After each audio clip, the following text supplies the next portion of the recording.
우리 지난 시간에 하나님의 사랑에 대해서 배웠죠. 하나님의 사랑 DNA를 가진 사람이 사는 방식에 대해서 간단하게 살펴보았습니다. 형제를 시기하지 않는다 그랬습니다. 형제에게 왜 시기가 될까? 여러분 어때요? 여러분 형제 자매들이 잘 되면 좀 마음이 불편하세요? 좀 이해가 잘 안 되는 부분입니다. 우리가 다음에 또 기회가 되면 이 부분을 좀 나눠보긴 하는데, 하여튼 형제에게 시기가 되나 봐요. 형제가 잘 되면은 내 마음이 좀 불편한가 봐요. 그래서 하나님의 사랑을 제대로 알고 있는 사람은 형제에 대한 시기를 하지 않는 삶을 산다 그랬습니다. 또 두 번째는 뭐였죠? 형제들을 위해 생명을 준다 그랬습니다. 인생을 준다. 우리가 그까지는 아직 못하더라도 적어도 형제를 얻기 위해서 그들과 같이 되는 자리까지는 가보자 그랬고, 마지막 세 번째는 형제의 궁핍함을 보고 도와줄 마음이 생겼을 때, 이제 마음이 안 생기는 거는 그는 감사하면 됩니다. 왜냐하면 아직 마음이 안 생겼으니까.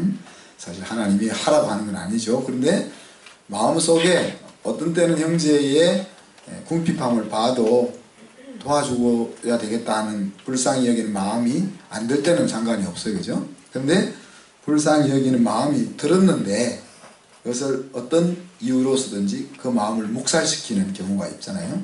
그렇게 하지 말자는 거죠.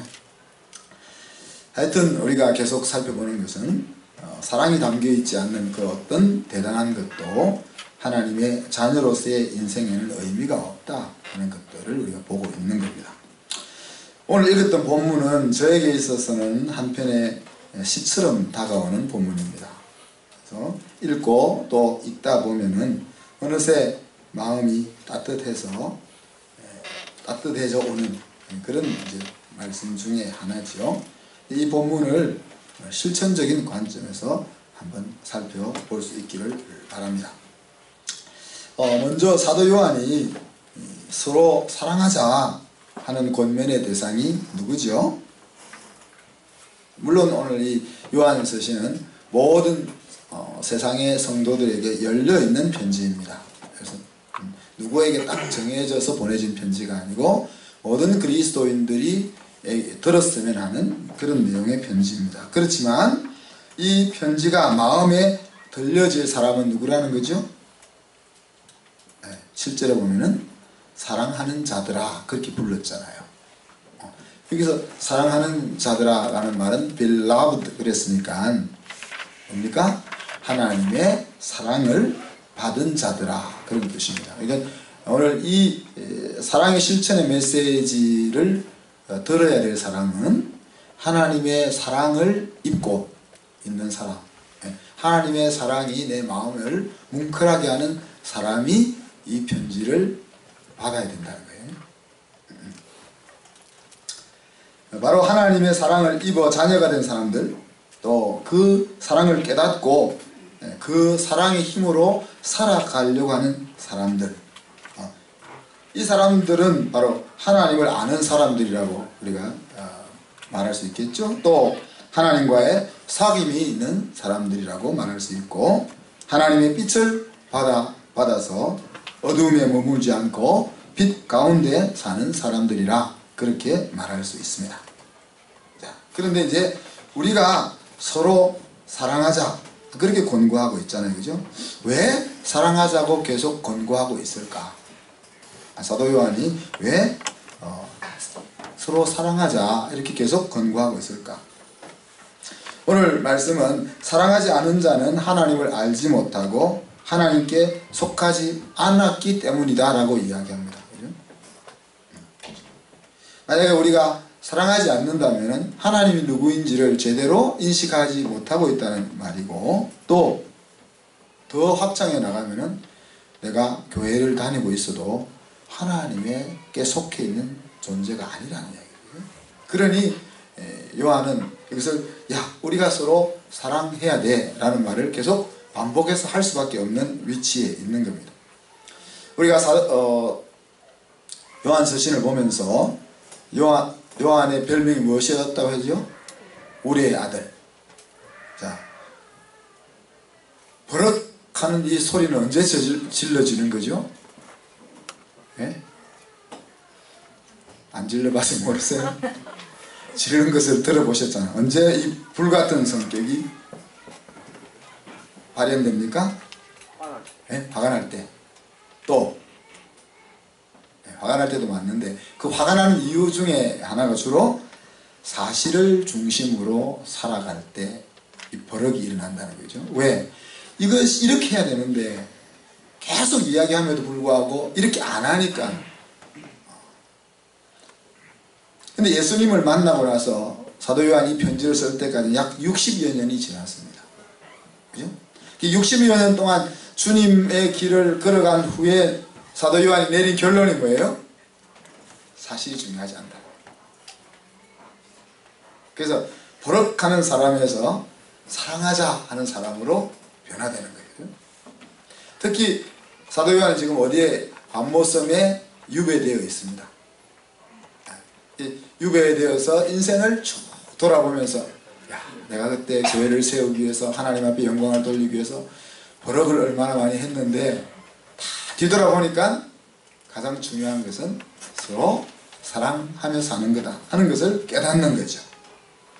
그래서 가정의 달을, 오늘 가정의 달 이제 시작되는 날인데, 이 가정의 달에 사랑하자 하는 이 말씀은 정말 우리를 향한 말씀이 아니겠는가, 그렇게 생각을 해봅니다.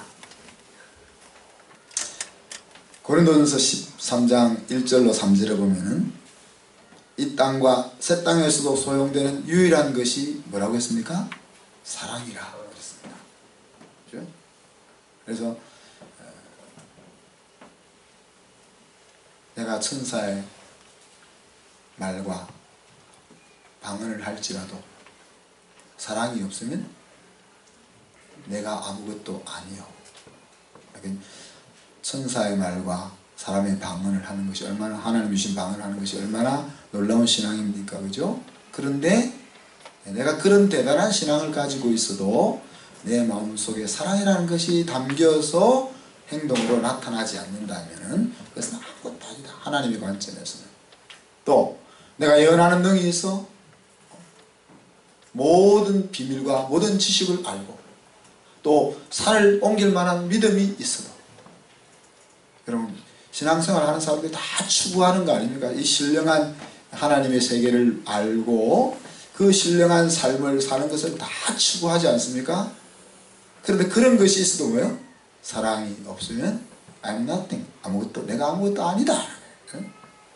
더 나아가서 3절에 보면은 내가 내게 있는 것으로 가난한 자들에게 구제하고 또 심지어는 내 몸을 불사르게 내어줄지라도 사랑이 없으면 내가 얻는 것이 아무것도 없다. 그렇게 얘기했어요. 그래서 오늘 사도 요한이 팩트를 중심으로 해서 버럭하던 사람이 왜, 야, 우리 서로 사랑하자. 지금 우리가, 제가 이 4장을 건너뛰려고 했던 이유가 1장부터 계속 나오던 이야기고, 그죠? 또 3장에서 지난주에 우리 사랑하자는 것에 대해서, 형제를 사랑하자는 것에 대해서 말씀을 나누었지 않습니까? 그래서 또 굳이 오늘 또 사랑하자 하는 것을 이야기해야 될까 해서 5장으로 건너뛰고 5장에서 마무리하려고 했는데, 말씀을 읽고 또 읽는 중에 이 말씀을 다시 나누기를 하나님이 원하시는 것 같아요. 자, 근데 오늘 말씀을 보면 여러분 논리적 비약이 있습니다. 11절을 한번 보세요. 하나님이 우리를 사랑하셨은즉 우리도 서로 사랑하는 것이 마땅하도다. 그렇게 여겨집니까?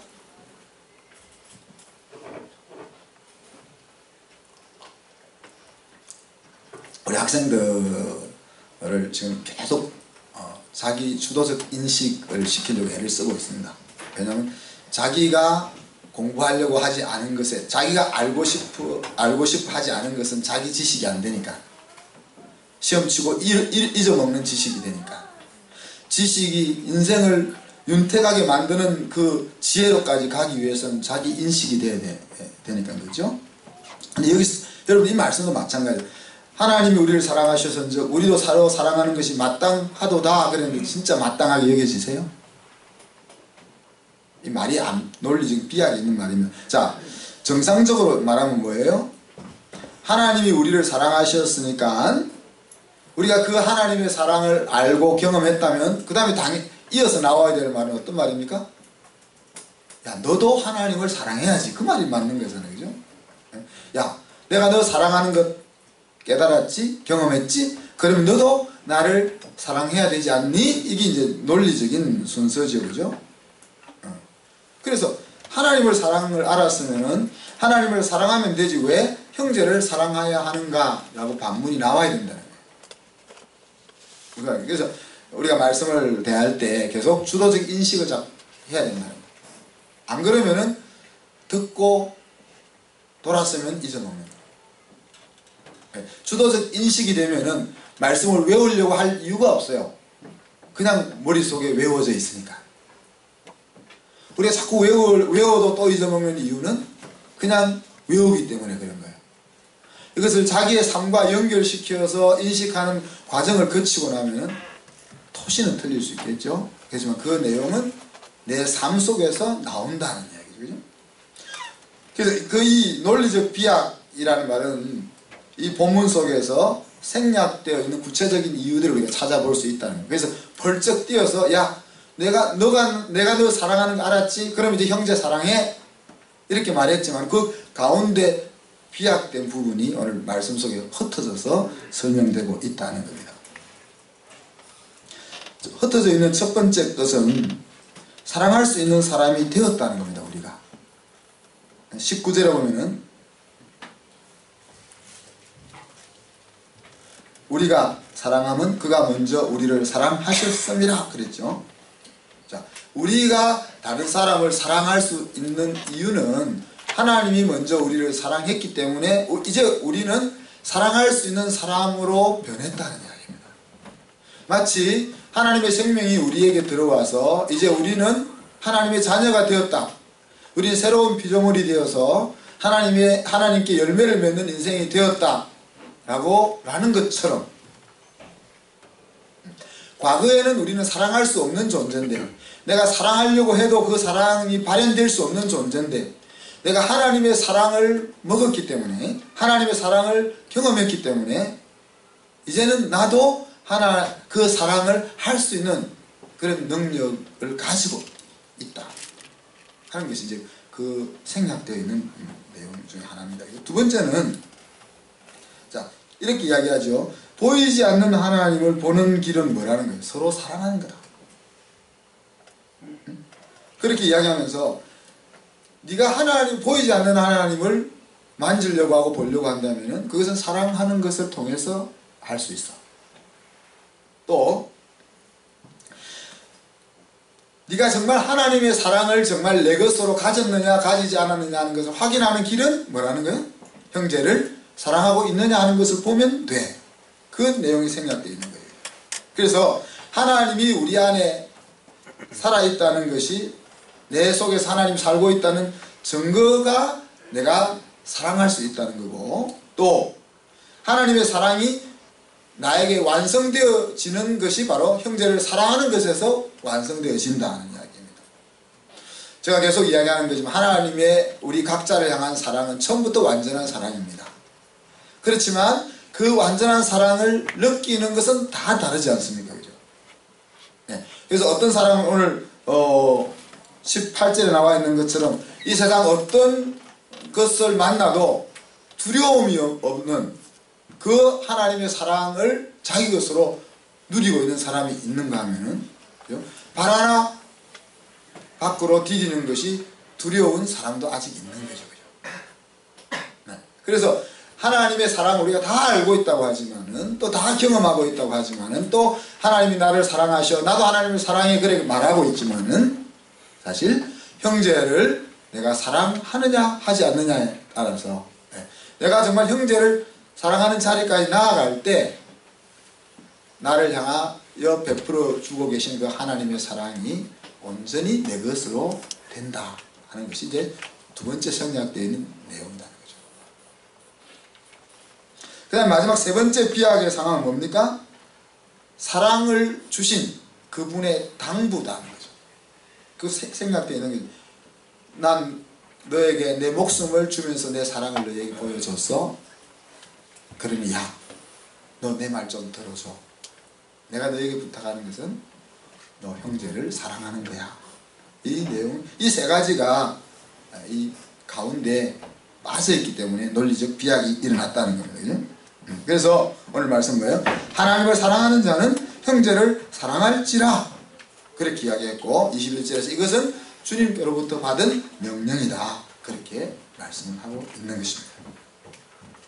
서로 사랑하지 않은 말은, 그 말을 거꾸로 들으면 뭡니까? 우리가 서로 미워하고 있다, 그렇게 생각할 수도 있을까요? 대부분은 미워하는 데까지는 안 갔죠. 서로 간의 사랑이 서로에게 힘이 되는 자리까지 이르지 못하고 있다는 말일 수도 있는 거죠. 내가 사랑을 하는데 내 사랑이 내 아이에게 힘이 안 돼. 내가 내 신랑을 사랑하는데 신랑이 나의 사랑을 먹고 에너지를 발휘를 못해. 그 자리에 우리가 머물러 있지 않느냐.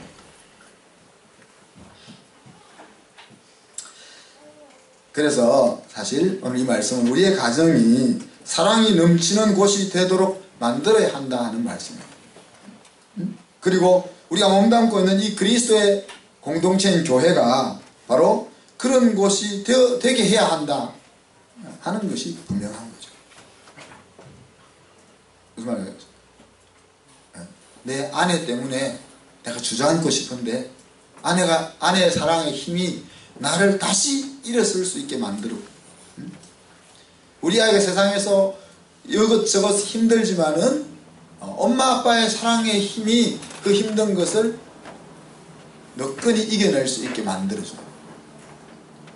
우리 각자가 가정에서 어려움을 당하지만 이렇게 다시 모여서 예배드리고 교제하고 식사하고 하는 가운데 또 힘을 얻어서, 그래, 내가 지금까지 살았는데 뭐 앞으로 못 살겠냐? 이렇게 다시 그런 것을 꾸려가고자 하는 에너지를 얻을 수 있는 그런 공동체를 만들어라는 것이 오늘 말씀의 핵심이라는 거죠.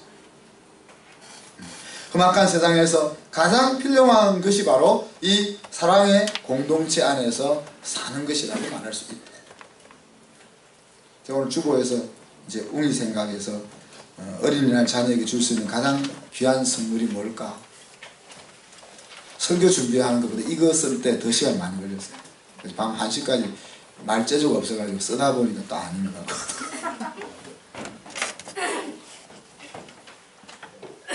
그리고 지금 보지 마시고.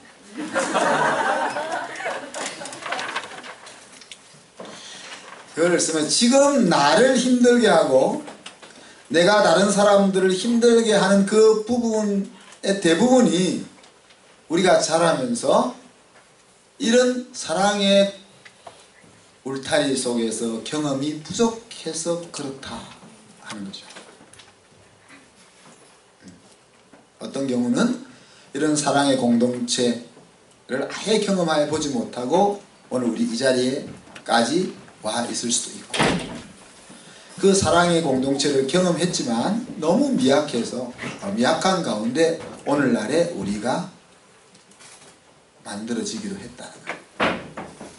그렇기 때문에 내가 다른 사람에게 힘들게도 하고 또 다른 사람으로부터 아무것도 아닌 것 때문에 내가 또 상처를 받기도 하고 하는 이런 일들이 일어난다는 거죠. 그래서 부모된 저와 여러분이 힘써 어린이날 이루어야 할 것이 바로 이것인 거예요. 우리 아이들은 나처럼 우리처럼 어른이 되었을 때에 다른 사람에 의해서 막 마음이 흔들리고 힘들어지지 않을 수 있는 그런 이 감정적인 아주 스테빌리티, 안정성이 유지될 강하게 갖출 수 있는, 또 내가 상대방의 마음을 힘들게 하는 그런 일을 하지 않을 수 있는 그런 아이로 우리 아이들을 갖고 나가야 되는 그런 책임이 우리에게 있다고 합니다. 어떻게 서로 사랑할 것인가? 하나님이 우리에게 신약성경에 주신 두 가지 명령은 뭡니까? 지상명령과 사랑의 명령입니다. 지상명령은 말 그대로 제자 만들기라는 사역이죠. 우리가 이 세상에 태어나서 네가 일할 것이 있다면 이것 해야 돼 라는 것이라면은 사랑의 명령은 그보다 더 본질적인 명령입니다. 그것은 삶의 방식이, 네가 하나님의 사람이라면 너의 삶의 방식은 이러해야 돼 라는 이야기입니다. 그래서 하나님을 사랑하고 이웃을 사랑하는 것이 너의 삶의 양식이어야 해 하는 것이죠. 물론 앞에서 말씀드린 것처럼 모든 것의 출발은 하나님의 사랑을 알고 경험하는 것에서부터 나옵니다. 그래서 하나님의 사랑하심을 알고 우리가 믿음의 길로 나아왔다라고 오늘 사도 요한이 이야기하죠. 나를 사랑하신 그분을 사랑하고 또 내가 사랑하는 그분이 사랑하라고 한 사람을 사랑하는, 그것이 이제 우리 그리스도인의 삶의 양식이다.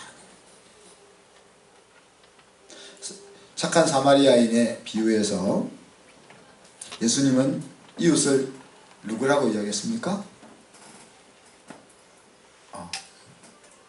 그 사람의 인생을 배려하고 생각하는 사람이 이웃이다는 거죠. 그래서 여러분의 가장 가까운 이웃은 아내와 남편입니다. 그리고 여러분의 가족이고 여러분의 친척이고 여러분의 친구고 그리고 여러분께서 하나님께서 만나게 하시는, 눈을 뜨면 자주 보게 하는 그 사람들이 여러분의 이웃인 것입니다. 그들을 어떻게 사랑할 것인가? 그래서 야곱은, 하나님께서 야곱은 사랑하였고 에서는 미워하였다라는 말을 우리가 전부 다루었잖아요. 그죠? 그래서 하나님은 야곱의 인생에 깊이 개입하셨습니다. 그래서 그 깊이 개입한 것을 가리켜서 사랑하였고 라고 표현했다는 거죠. 그가 망하는 길로 가면 매를 들어서 다리를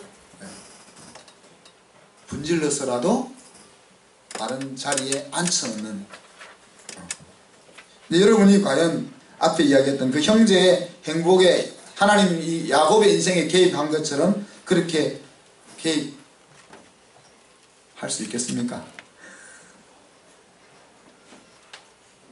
힘들죠, 그죠? 우리가 우리 자신의 삶도 바꾸기가 힘든데, 그죠? 내가 마음 먹었어도 그들 마음 먹은 대로 가기도 힘든데, 한치 건너 내 형제가 정신 차리고 승리하는 인생으로 가게 하기 위해서 그의 인생에 개입할 수 있겠냐? 근데 오늘 성경은 개입하라는 거죠. 그죠?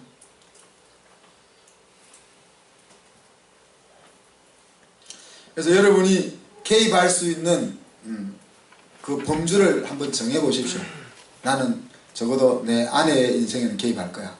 아니면 내 남편의 인생에는 개입할 거야.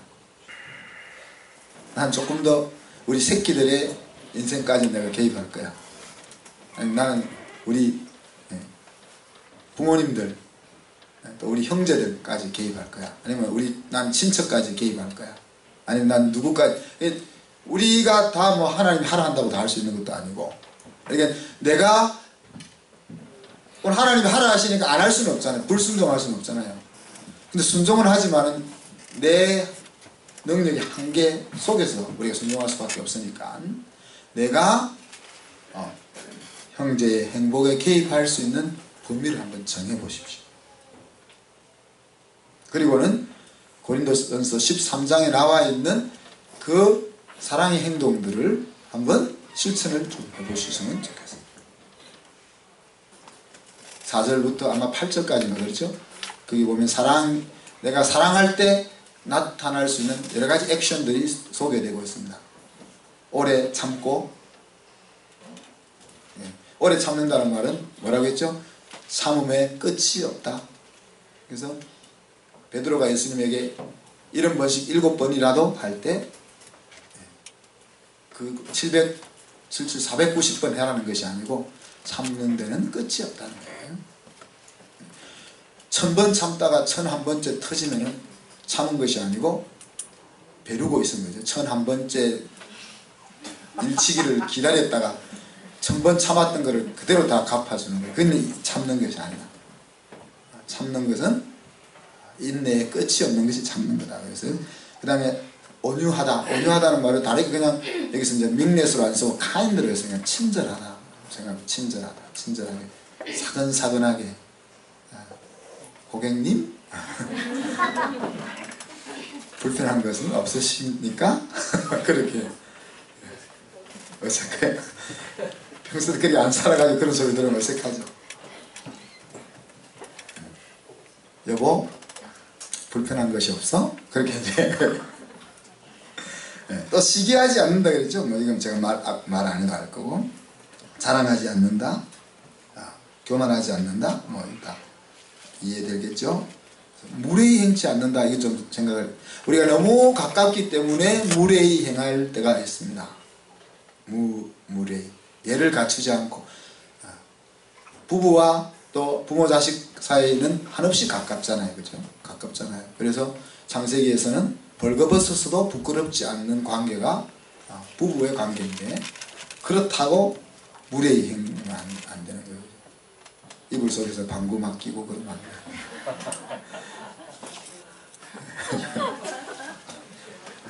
가려서.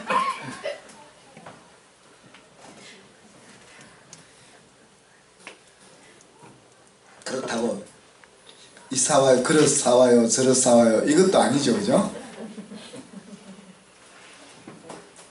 또 자기의 유익을 구치 아니하고, 자기의 유익을 구치 아니하고. 여러분 자녀들한테 심부름 시킬 때, 여러분 하기 싫은 거 시킬 때 있잖아요. 그러면 안 돼요. 교육적으로 시켜야지. 하기 싫은 거지. 신랑한테 저기 음식물 쓰레기 버리고 오라 이런 거 시키면 안 돼요. 신랑이 알아서 해야지.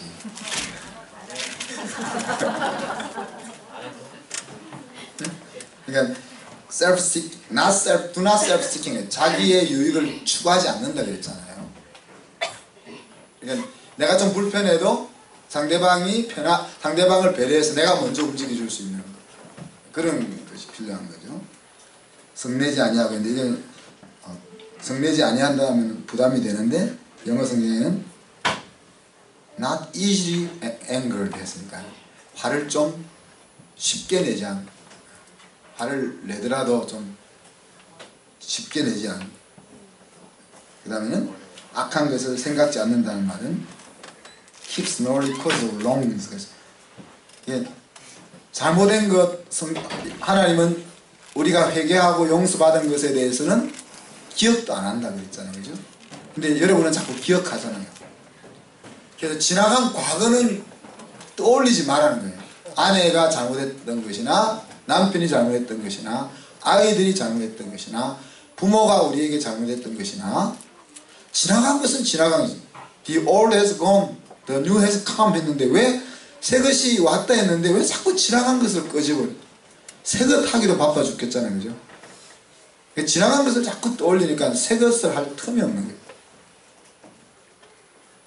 그래서 상대방의 좋지 않았던 부분에 대해서는 머릿속에 메모리를 남기지 마라. 좋은 것만 남겨놓고 좋지 않았던 것은 남기지 마라. 또 이런 것도 있습니다. 불의를 기뻐하지 아니하며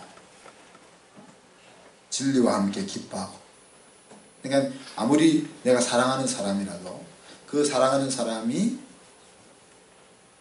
하나님이 기뻐하지 않는 길을 걸어갈 때, 그것으로 인해서 이득을 취할 때는 우리 집사람처럼 고발하려고 하는 정신이 있어야 되는 거예요.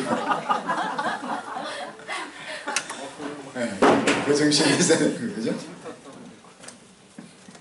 또 모든 것을 참으며, 모든 것을 믿으며, 모든 것을 바라며, 모든 것을 견딘다. 그래서 여기서 영어 성경은 always라는 말을 썼습니다. 항상 참아주고, 항상 믿어주고, 항상 바라봐주고, 항상 견뎌내는, 그것이 사랑의 구체적인 행동이다. 뭐 이 위에도 사랑의 액션이 여러 가지 많이 있지 않겠습니까만, 그거 다 생각하지 말고 여러분이 매일 이 말씀을 좀 한번 자기 주도적 인식을 하면서 여러분의 범주를 정한 사람에게 이것을 한번 적용하기 위해서 애를 써보시기 바랍니다. 사랑은 never fail, 결코 실패하지 않는다고 했습니다. 떨어지지 않는다고 했습니다. 언젠가는 열매를 맺게 된다고 했습니다. 열매가 맺기 전에 우리가 주저앉아버리기 때문에 열매를 못 보는 것이지, 열매가 언젠가는 맺히게 된다는 겁니다. 이것은 한번 시도해 볼 수 있었으면 좋겠습니다. 우리는 할 수 없지만은 우리는 또 할 수 있다는 거죠. 나의 힘으로는 이 사랑을 할 수가 없지만, 그러나 내 속에 살아계신 예수님과 함께하면 할 수 있다는 것이죠. 재미없는 인생으로 우리에게 귀한 삶을 허비할 수는 없지 않습니까? 그죠? 이 세상을 떠나서 아버지께로 가는 것이 더 좋지만, 그러나 이 세상에 사는 동안도 천국을 맛보며 살아가는 것이 하나님의 스케줄이에요. 그런데 우리가 이 세상을 그렇게 얼굴 찡그리면서 살아야 될 이유가 없지 않겠습니까? 저는 여러분들이 이 하나님의 크고 대단한 사랑이 경험되어 줄 수 있도록 계속 기도할게요. 네, 여러분은 하나님과의 사귐을 가지는 자리까지 날마다 나아가 주시기를 바랍니다. 내가 사랑해야지 하지 말고 하나님과의 사귐의 자리에 나가면서 이 사랑의 말씀들을 묵상하면은 그 자리로 갈 수 있을 줄로 믿습니다. 하나님의 과의 사귐의 자리로 나아가는 데 있어서 좀 쉽게 할 수 있는 팁이 뭐죠? 정천 집사님, 주님. 연정 집사님 쉽게 했던 게 뭐죠? 세븐업. 네. 그래서 내비게이터에서는 하나님과 함께 7분간, 그러니까 처음 하나님을 만났다면은 하루 24시간 중에서 7분은 하나님께 내어드려야 되지 않겠나. 그래서 여러분이 우리가 매일 묵상할 말씀이 주보에 나가잖아요. 그거 읽는데 한 3분 걸릴 거예요. 그 말씀을 읽고 그 말씀 속에서 오늘의 그 말씀 가운데서 깨달음이 무엇이며, 또 오늘의 나의 삶의 현장에서, 또 오늘 내가 만나는 사건 중에서 하나님은 내게 무엇을 말씀하시고 계신가, 그것을 생각 묵상해보고, 그래서 10초라도 좋으니까 기도하고, 또 자기 전에도 그것을 되돌리면서 기도로 잠자리에 들어가는 요 심플한 사귐의 시간들을 여러분이 가져주시기를 바랍니다. 그래서 여러분의 가정이 천국이 되고, 또 우리 자녀들이 충만한 가정에서, 사랑이 충만한 가정에서, 그래서 무한 긍정의 사랑으로 세워져 가기를 소망하는 겁니다. 그래서 일단 여러분에게 주는 미션은, 일단 여러분의 가정을 그런 사랑의 공동체로 만들기 위해서 애쓰기를 시작하기를 부탁드리고, 또 힘이 좀 나면은 우리 교회 성도들 가정이 그렇게 될 수 있도록 상호작용을 좀 해주셨으면 좋겠습니다. 저도 이번 기회에 변신을 해보기 위해서 애를 쓰겠습니다. 특히 이제 우리 가족 사진 콘테스트를 제가 좀 하고 싶어요. 그래서 여러분 지금부터 한 5월달 동안에 가족들, 모든 가족이 다 담겨있는 사진을 예쁘게 찍어서 홈페이지에 올려주시든지 뒤에 붙여주시든지 해서 이제 제가 상을 하나 주려고 그러니까, 상을 주려고 하니까 제일 사랑이 넘치는 것처럼 보이는 가정입니다.